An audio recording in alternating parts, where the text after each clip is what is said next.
Bonjour Sophie. Bonjour Bonne Laurent. année et surtout Bonne la année à santé, tous. surtout les voitures. On va voir avec vous effectivement qu'il est possible de produire des voitures en France et d'être leader européen. C'est, comme dit Exactement. l'autre, incroyable, mais vrai. Mais vrai, tout à fait.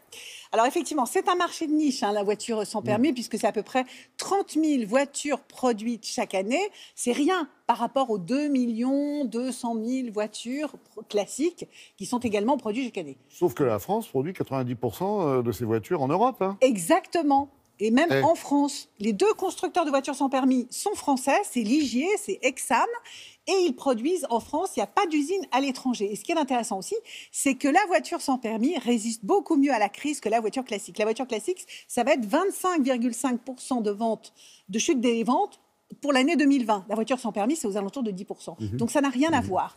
Alors, nous avons voulu en savoir plus sur ce succès, sur les raisons de cette production 100% Bien sûr, française. Magali Defer s'est rendue chez le numéro 1, Exam.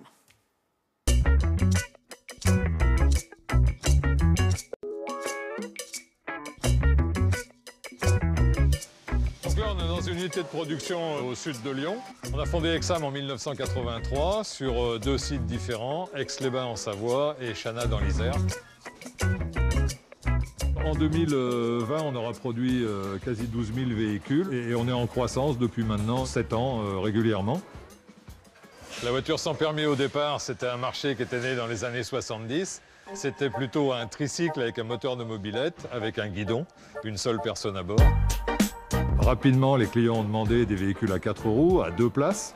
Donc le véhicule a grossi, le moteur de mobilette est devenu trop petit. On a utilisé des moteurs diesel plus gros avec un refroidissement liquide pour avoir du chauffage. Et vous allez voir maintenant, on a à peu près des équipements qu'on retrouve sur des véhicules classiques.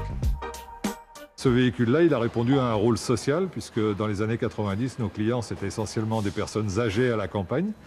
Et rapidement, on a touché d'autres clientèles et à l'extrême maintenant, on est avec des jeunes de 14 ans où les parents ne veulent plus les voir sur des scooters à cause de l'insécurité.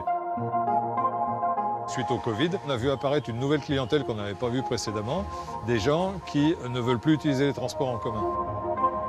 Ça nous a généré 4 hausses de production et là on fait appel à l'intérim pour adapter l'entreprise réellement à ce qu'on a besoin à l'instant T. Donc au niveau de l'assemblage final, on est à 100% de véhicules produits en France avec des composants qui arrivent de différents pays. Le moteur, par exemple, c'est un composant qui vient du Japon. Et il est japonais, pourquoi? Parce qu'en France, il n'y a plus de fabricants de moteurs. Les porte-moyeux en aluminium sont faits en France. Les transmissions viennent d'Italie. Le châssis lui-même, c'est fait en France, en Savoie d'ailleurs. Le choix de produire en France, c'est un choix qu'on a fait depuis 37 ans. Et pour ce faire, 2 choses. On a essayé d'acheter les composants le moins cher possible. Puis après, on a cherché à baisser nos temps de montage le plus possible. Déjà, au dessin du véhicule, on essaye de trouver des choses qui se montent plus facilement et qui ont une espèce de logique de montage qui nous permet d'économiser du temps. Et puis surtout, on essaye de ne pas avoir de stock et on essaye de fabriquer des véhicules à la commande. Et donc, c'est dans ce cadre-là qu'on arrive à rester compétitif.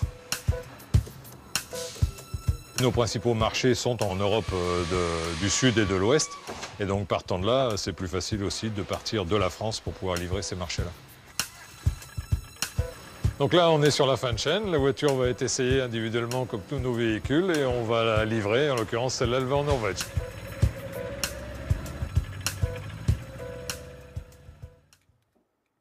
Il y a combien de salariés, Sophie, dans cette entreprise? Alors, dans cette entreprise, il y a 230 salariés en fixe.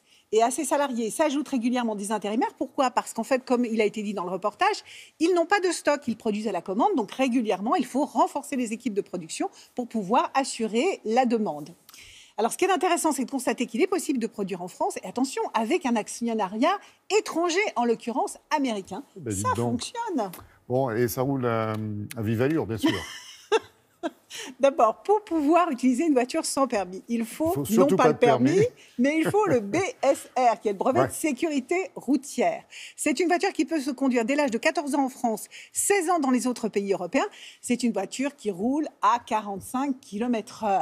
Vous allez me dire, c'est pas beaucoup, sauf que Si, c'est si. parfait pour la Ça conduite en suffit, ville. hein. Donc c'est la voiture d'avenir, parce que c'est une voiture qui est en train de devenir 100% électrique. Et d'ailleurs, il y a des constructeurs classiques qui se mettent sur ce marché-là, puisqu'on a vu au cours du dernier semestre 2020, Citroën qui a développé un véhicule 100% électrique et sans permis qui s'appelle Ami.